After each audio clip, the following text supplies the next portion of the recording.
Good morning बच्चों। हमने आपको पाठ 4 दीवानों की हस्ती पढ़ाया था। आज हम आपको इस पाठ का प्रश्नोत्तर कराएंगे।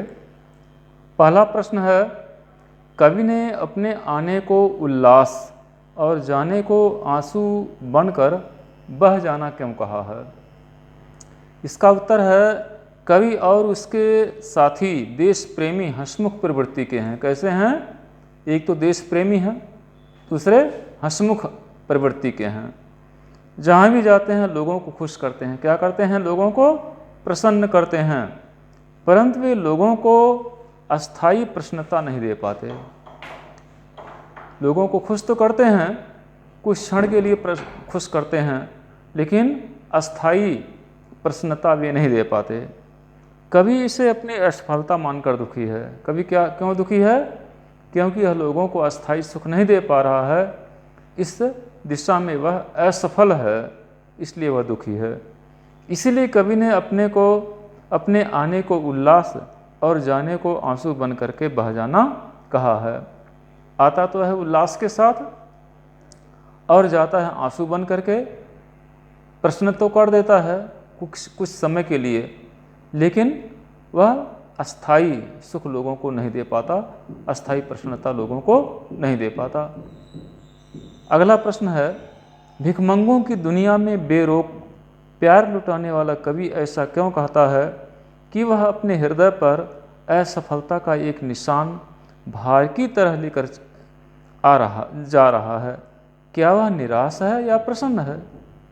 तो भिखमंगों की दुनिया में बेरोक प्यार लुटाने वाले कवि द्वारा अपने हृदय पर असफलता का एक विशाल भार की तरह लेकर जाने का अभिप्राय यह है कि कवि दुखी और अभावग्रस्त लोगों के बीच प्यार तथा अपनत्व प्रकट करते हुए उनमें खुशियां बांटता रहा, परंतु ये खुशियां थोड़े समय के लिए होती हैं। जहाँ कवि जाता है अपने साथियों के साथ, तो वहाँ खुशियाँ बांटता है। जो लोग दुखी हैं, अभावग्रस्त हैं, उनके बीच प्यार बांटता है। लेकिन वह दुखी इसलिए होता है क्योंकि वे खुशियाँ उनके लिए थोड़े समय के लिए होती हैं, बहुत समय तक वे खुश नहीं रह पाते, इसलिए वह दुखी होता है। कभी उन्हें लंबे समय तक बनाए रखना चाहता था। वो चाहता है कि लोग लंबे समय तक प्रसन्न रहें, अर्थात उन्हें स्वतंत्रता रूपी अनमोल और अस्थायी खुशी देना चाहता था। जो स्वतंत्रता रूपी खुशी है, उल्लास है, प्रसन्नता है, वह अस्थायी रूप से उनको देना चाहता है। किंतु अपने इस प्रयास में असफल होने पर इसे अपने हृदय पर असफलता का बोझ मान लेता है। क्या मान लेता है? असफलता का बोझ। कहाँ मान लेता है? अपने हृदय के ऊपर, क्योंकि अस्थायी प्रसन्नता लोगों को नहीं दे पा रहा है। इससे कवि की निराशा प्रकट होती है। यहाँ आकर के कवि निराश होता है। अगला प्रश्न है, कविता में ऐसी कौन सी बात है जो आपको सबसे अच्छी लगी? तो कविता में ऐसी अनेक बातें हैं जो मुझे अच्छी लगती हैं। कविता में बेफिक्र तथा मस्त जीवन जीते हुए भी दूसरों की खुशियों को ध्यान में रखने का संदेश दिया है। सुख दुख को समान भाव से ग्रहण करने की प्रेरणा मिलती है। कविता में उल्लासपूर्वक मस्ती का जीवन बिताने का संदेश दिया गया है। कविता में अभावग्रस्त लोगों में खुशियां बांटकर उनका दुख दूर करने की बात कही गई है। इससे समानता, एकता, प्रेम तथा सद्भाव की वृद्धि होती है। कविता से आगे, जीवन में मस्ती होनी चाहिए, लेकिन कब मस्ती हानिकारक हो सकती है, सहपाठियों के बीच चर्चा करना। मनुष्य को सारी चिंता छोड़कर मस्ती भरा जीवन जीना चाहिए, लेकिन जब हमारी मस्ती में किसी का अहित होने लगे या उसकी भावनाएं आहत होने लगे, तब वह मस्ती हानिकारक हो सकती है। यदि हम अपने जीवन में केवल मौज मस्ती को ही प्राथमिकता देंगे, तो हम अपने महत्वपूर्ण कर्तव्यों का पालन नहीं कर पाएंगे। हमें अपने समाज और देश के प्रति अपने दायित्वों को नहीं भूलना चाहिए। अगर हम उन दायित्वों का पालन नहीं करेंगे तो हम एक जिम्मेदार नागरिक नहीं बन सकते। इस प्रकार की मस्ती केवल हमारा ही नहीं, दूसरों का भी अहित कर सकती है। तो ऐसी चीज़ें हैं जिनसे हम तो अपनी प्रसन्नता के लिए दूसरों का अहित करें तो ये अच्छी बात नहीं है।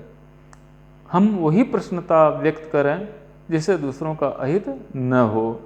अगर हमारे नाच गान में किसी को बाधा होती है, किसी को कष्ट होता है, तो यह उचित नहीं है। मस्ती होनी चाहिए, लेकिन उससे दूसरों के स्वतंत्रता में, दूसरों के रहन सहन में, दूसरों की मस्ती में बाधा नहीं होनी चाहिए, ये कहने का मतलब है। अनुमान और कल्पना।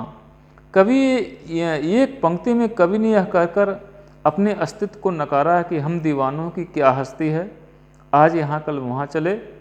दूसरी पंक्ति में उसने यह कहकर अपने अस्तित्व को महत्व दिया है कि मस्ती का आलम साथ चला, हम धूल उड़ाते जहाँ चले। यह फाका मस्ती का उदाहरण है। अभाव में भी खुश रहना फाका मस्ती कही जाती है। कविता में इस प्रकार की अन्य पंक्तियाँ भी हैं, उन्हें ध्यानपूर्वक पढ़िए और अनुमान लगाइए कि कविता में परस्पर विरोधी बातें क्यों कही गई हैं। तो कविता में परस्पर विरोधी बात प्रकट करने वाली पंक्तियाँ हैं, आए बनकर उल्लास अभी, आंसू बनकर बह चले अभी। दूसरा है, जग से उसका कुछ लिए चले, जग को अपना कुछ दिए चले।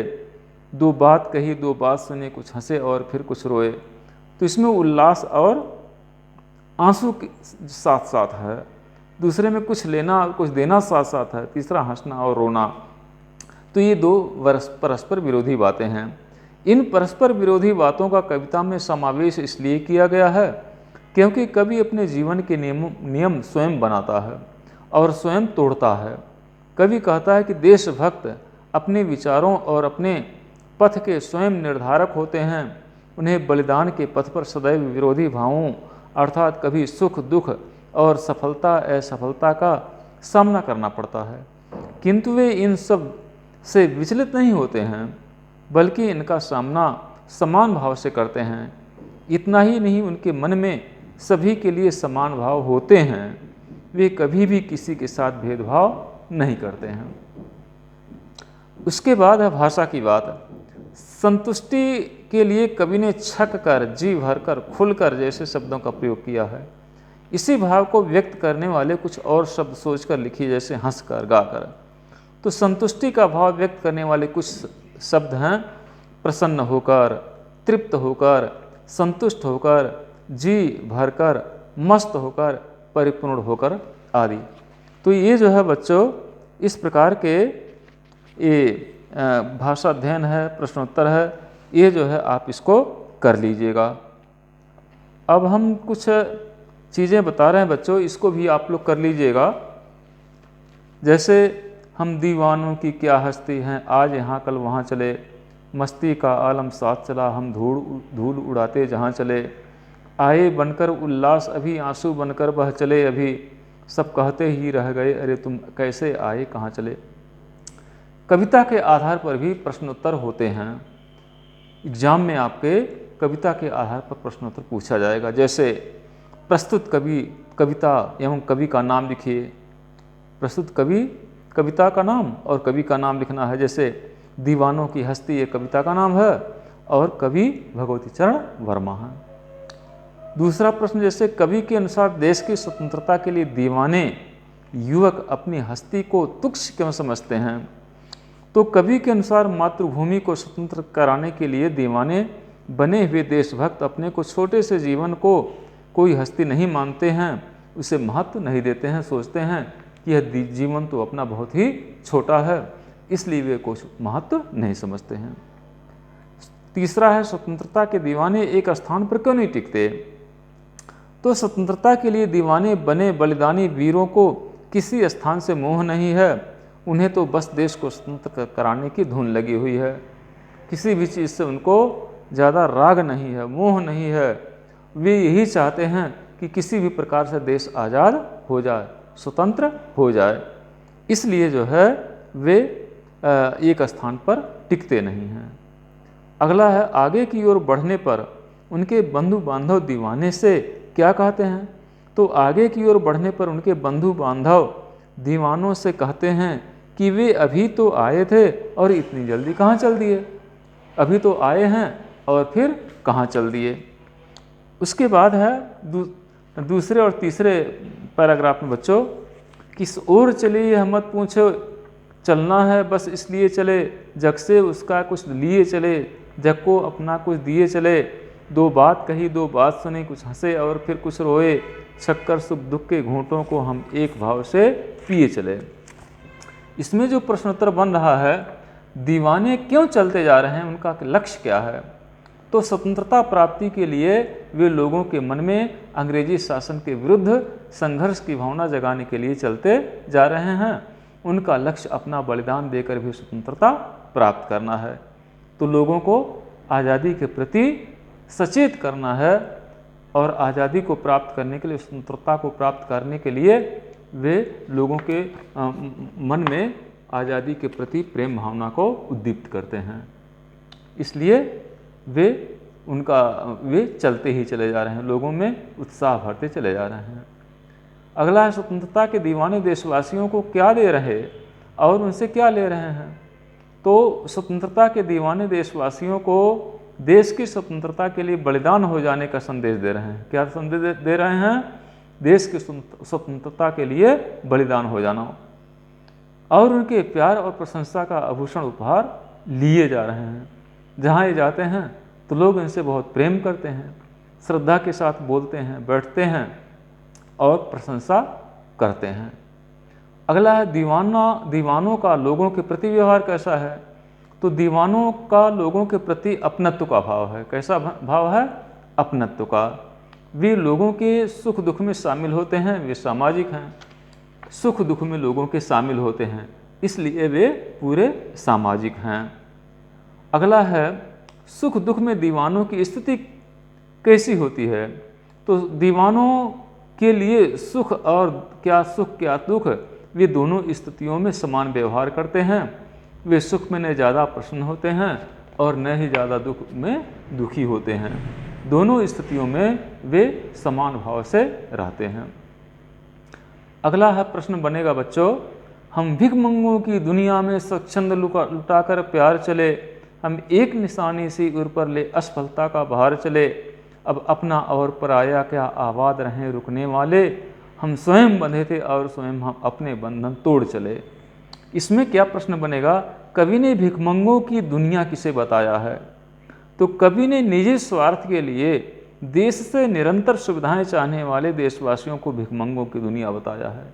जो लोग स्वार्थी हैं, केवल अपना ही भला चाहते हैं, केवल देश से लेना ही चाहते हैं, देना कुछ नहीं कर चाहते हैं, ऐसे लोगों को कभी भिखमंगा कहा है कि ये लोग तो भिखमंगे हैं, ये देश के लिए कुछ देते नहीं हैं, केवल लेना ही लेना चाहते हैं, ये बड़े स्वार्थी हैं, अपना ही स्वार्थ सिद्ध करना चाहते हैं, अपना ही भला चाहते हैं, अपने लिए ही सुख चाहते हैं, दूसरों के बारे में सोचते नहीं हैं।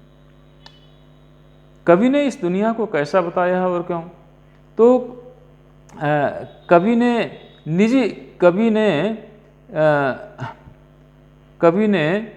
निजी लाभ में डूबे देशवासियों को भिखमंगा बताया है। उनके अनुसार यह दुनिया स्वार्थी है और केवल लेना ही जानती है, देना नहीं जानती है। तो जो लोग ये चाहते हैं, जो लोग ऐसे हैं जो स्वार्थी हैं, देना नहीं चाहते और केवल लेना ही लेना चाहते हैं, तो ऐसे लोगों के लिए कवि ने कहा है कि ये तो भिखमंगे हैं। तीसरा, दीवानों के सीने पर किस निशानी का भार है। तो दीवानों ने स्वाधीनता के लिए बहुत संघर्ष किए, किंतु बहुत प्रयासों के बावजूद उन्हें सफलता प्राप्त नहीं हुई। असफलता की निशानी उनके सीने पर भार के समान है। बहुत प्रयास किया लेकिन वे सफल नहीं हो सके। और अंतिम जो प्रश्न है, उपर्युक्त काव्यांश के आधार पर दीवानों की दो विशेषता। तो अपने पराये की भावना से रहित होना, वे अपने और पराये की भावना से रहित हैं, लोगों के सुख की कामना करने वाले और खुले हृदय से सभी को समान भाव से प्यार लुटाने वाले हैं, केवल अपना भला नहीं चाहते हैं, सबका भला चाहते हैं। तो बच्चों, ये पाठ आज पूरा हो गया और अब हम आपको अगला पाठ 5 ये बाद में पढ़ाएंगे। धन्यवाद।